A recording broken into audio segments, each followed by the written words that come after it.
Hello, 'tis I, Kyle. Welcome back to the vlog.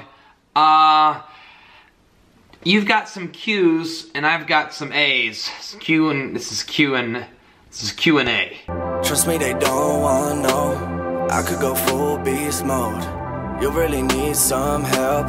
I really know myself. My happiness is sacred and I stay on that pursuit. Yeah, that's me, just me, it's me.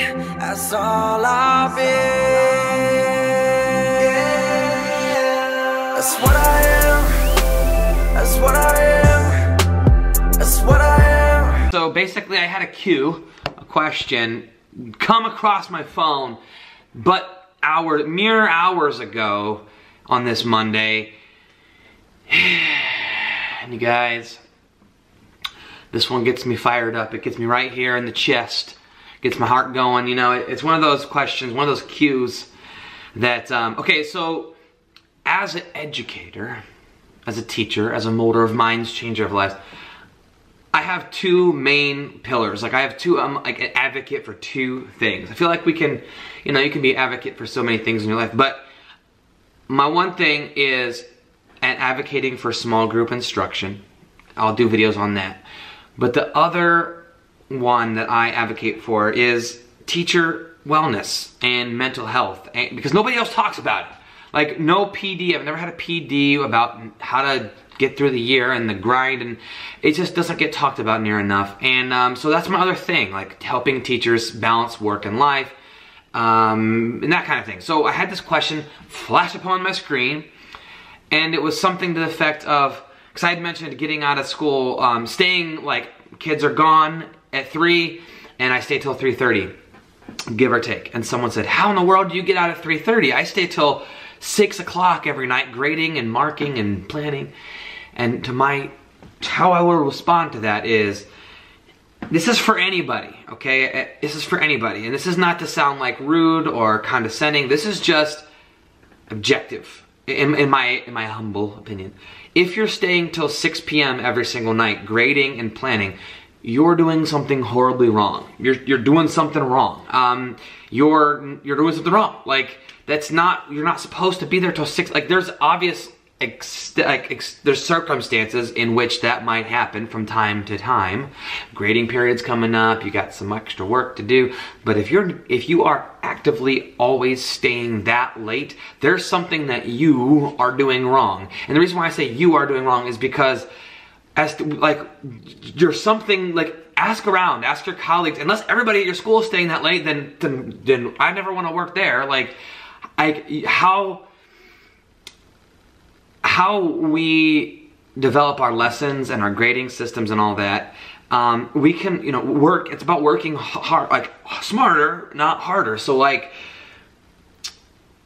if you know, are you grading too much? Like, are you required to grade every little tiny thing you give the kids and then put it in a grade book? So you literally have to grade, like, are you like a high school teacher and like grading like all these different classes every single day, and it's just too much? Like, because when we're asked, like, I don't know, like, as a kindergarten, I'm speaking strictly from a kindergarten like perspective.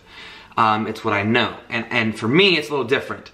I have a lot of observational notes to take in the moment, a lot of one-on-one assessments where kids like tell me what they know, that kind of thing. I don't have a lot of physical grading and take a stack of papers home and grade. I don't have as much of that. I've got a friend, Mr. P, teaches 4th grade, and he's got quite a bit more grading. He often has to take home papers to grade essays, that sort of thing, and I can empathize with that, and I get that. But staying till 6 p.m. is a little bit much. I don't know if tell me if I'm wrong here, other teachers, but like, there's gotta be a better way. Like, something that you're doing, like, you're either spending too much time planning or you're spending too much time grading. Like, can you think, so I guess to get to the point, like, how to help, right? So, like, if this was tip, you know, if you are concerned, if you like staying until 6, fine, that's your own thing. But if you're like seeking help in asking that question, or this is for anyone, that feels like you're staying too late, you're like, gosh, how are other people leaving and I'm here? What does everybody do? If you're in that boat, because that's the boat I was in. My rookie year, I guess you could say, my first year, I was like seeing everybody leave and I'm like, what? How, right? And I realized that you can be strategic in how you plan and how you grade. So, for example, when I do my lesson plans, typically it goes like this: Sunday, right? Sometimes Sunday afternoon or Sunday evening, I'm lesson planning. And, okay, this is what we're doing in math this week, right? Like, it's today's, this week's mission in math, like the goal of this week in math, for me, exactly this week, was we're working with breaking the numbers down. Any number to 10, breaking it down into other ways. So 8 is 4 plus 4, but it's also 5 plus 3. Having the kids break it with manipulatives and understand that numbers are made up of smaller numbers. It's like the precursor to addition and subtraction. So I want them to be able to see that. So each day we're doing the same things. Like we're doing that. We're just using different numbers. Maybe we're using different manipulatives each day so they can start to transfer it. But that's what we're doing. So I plan it once on Sunday, and then that's it. I'm done. I don't plan again and again and again. I got my lesson. That's what we're doing. I might make micro adjustments, or based on how they perform, make bigger adjustments. But that happens in the week, and it doesn't happen. I don't stay after school and do that. It happens like during my planning period. My planning period is midway through the day. So that's another thing that's I have to my advantage is I can teach my morning, and then I can make adjustments. Halfway through the day during my planning period. I know everybody's different with that and has more or less time based on your district. But so my lesson planning will probably each week, if I'm starting a new unit, we're starting something completely brand new, it'll take me longer. It'll take me maybe 2 hours on Sunday to really sort of like hash things out. Now, I'm also coming from a perspective of someone who's been teaching kindergarten for 6 years, so I can draw back on other lessons from previous years, what worked and that sort of thing. So nothing's ever from scratch, very rarely. So again, if you're a newer teacher or if you started teaching a new grade, it might be a little bit more time consuming.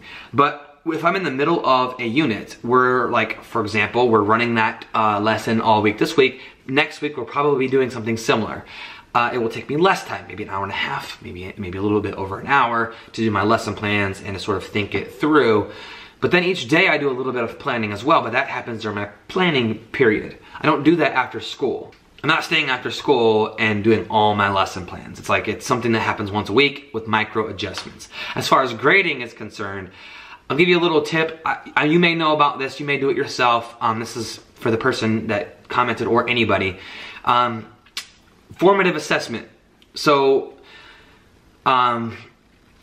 taking an exit ticket, for example. So, for example, if I'm teaching a lesson, like I am, on breaking numbers apart, instead of having them do an entire worksheet or a page and grading the whole thing, and how many did you get out of 10 or whatever, choose one of the problems and take that one. Choose problem number 7. Okay, that's the one you're gonna look at on everybody's paper. You're gonna grade number 7 for a dipstick. And then at the end of the unit, you do a full-on test, and that might take more time to grade. But if you just choose 1 or 2 problems to grade, it's real quick. Yes, got it, yes, got it, no, no, no. Okay, these kids got it, these kids didn't. Tomorrow, I'm gonna pull a small group with the kids that didn't get it. The kids that did get it, all right, they can move on. Again, everybody's situation is completely different, and I get that and I understand that, but I know and have communicated with teachers from preschool all the way through high school, and staying till 6 p.m. is not and should never be a common occurrence. No matter where you teach, no matter what you teach, you owe it to yourself to figure out a way, unless there's things that are completely out of your control, you owe it to yourself to find a way to get out of there sooner. Now, again, when I was first teaching, my first year, I would stay a lot later because everything was brand new. I was trying to figure things out, and I would bring a lot more home. As the years gone on, it got less and less. So if you're still beginning on your teaching journey, well then yeah, you're gonna have more in it at the beginning. But the idea of staying till 6 p.m. is just, to me, it's like a shocking, like that's late. That's late. Unless you're like doing some like after school stuff and then have to stay for a little while longer. But it's all, you know, for me, it's all about being, really it all is about working smarter and not harder, and always doing the thinking of, okay, when am I gonna lesson plan? When am I gonna grade? How much time is it gonna take? And try to make sure that I can get home at a decent time, because you're gonna burn yourself out if you're staying late every single day. I know, and again, I know everybody's situation is different.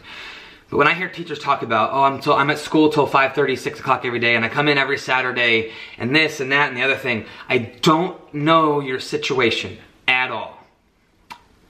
But I think I can confidently say there's something that you're not doing most effectively, if that's the case. It's either you're spending too much, like, I don't know exactly your situation, but know that that's not how it's supposed to be all the time. And you owe it to yourself, you truly do, and you owe it to your students and your family, your husband, your wife, your boyfriend, your girlfriend, whoever. You owe it to them to figure out a way to not stay so late. Whether that means planning differently, maybe that means grading differently. Brainstorm with other colleagues about, hey, I see that you're out of here by 4 o'clock, I'm here till 5 or 6. What are you doing different? Like, how, right? Like, have that conversation, because people in your own building are gonna have better advice for you because they know your building, they know your principal's expectations, they know how you grade and the grading system and all that. But find a support group in your building. When I was obsessed with that my first year of teaching, I'll go to all the other teachers and say, when do you lesson plan? How do you lesson plan? How much time do you spend? How do you do this? How do you do that? I wanted to know from the people who looked like they had it all figured out. Although none of us do, myself included, I still struggle with work-life balance from time to time. And I just know that for me personally, if I find that I'm there long hours every single day, then I'm not my best self. So think about it, dig deep, look inside, take a reflective look at yourself and your practice and say, where can I save time? Am I using my planning period effectively?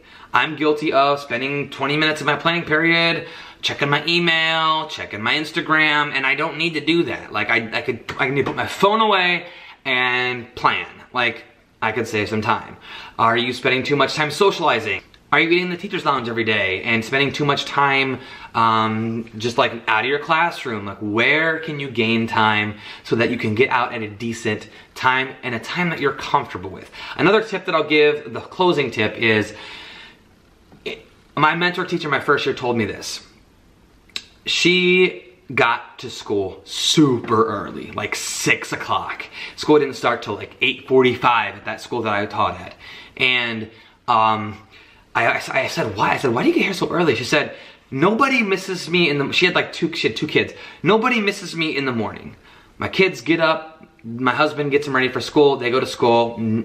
Nothing's going on in the morning except for people are just milling about the house, right? Nobody will miss me in the morning. But if I got to school like normal time and I had to spend this time after school, I would miss my kids' practices and their stuff and supper, and I can't do that to my family. So I get there super early. So consider that. Consider getting to work a little bit earlier. Maybe you can cut some of that time off the end. If you stay till 6 and you're having trouble, maybe take a half hour, leave at 5:30, and come a half hour earlier, if that's possible for you. It might not be. I don't know your situation, like I said, but I just want to try to offer as much advice as I can, because I've been in your shoes. I know what it feels like to always be at work, and it sucks to feel like I'm never home. I'm just at work, I'm at school, I'm at school, I'm at school, and it's the worst. And it starts to eat at you, and you don't want to be there anymore, and it just affects my mood, and I hated it, and I just want to make sure that I'm giving all the advice that I can possibly think of. So please, other teachers that are watching this, help that person out, help any other teacher out that's struggling with that. Comment down below, like, what are you doing? What do you do to get out of the school? I hear a lot of other teachers on YouTube talk about sticking to contract hours. Genuine Teaching is another teacher who, she frequently mentions that, sticking to contract hours. And so check her channel out if you don't know her already. But just start the dialogue in the comments down below. Help each other out, ask questions, and try to get out of there early, because I know how bad it can suck.